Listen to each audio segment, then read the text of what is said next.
أَوَلَمْ يَرَوْا إِلَى الطَّيْرِ فَوْقَهُمْ صَافَّاتٍ وَيَقْبِضْنَ مَا يُمْسِكُهُنَّ إِلَّا الرَّحْمَنُ إِنَّهُ بِكُلِّ شَيْءٍ بَصِيرٌ. Or do they not see the birds in the sky, how when they spread their wings and then they bring them together in, nothing holds them up except Allah subhanahu wa ta'ala. And He knows everything and is all-seeing. We see in this verse a very interesting point.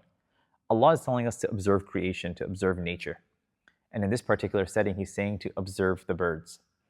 These birds are being referenced in the Quran in two capacities. Number one, with their wings out when they're flying.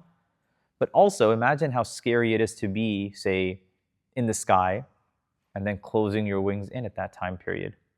These birds have some level of trust, some reliance on some idea in which they know that if they for a moment close their wings or they don't flap their wings, that they'll be taken care of.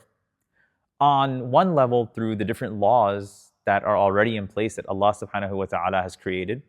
For example, gravity is at a certain level on this earth.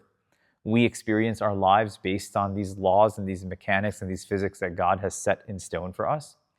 But on the other hand, you understand tawakkul, reliance on Allah subhanahu wa ta'ala through the way a bird behaves.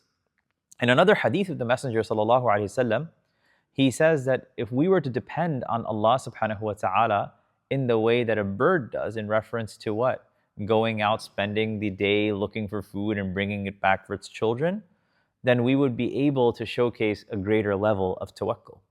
So how do we place our trust in Allah subhanahu wa ta'ala?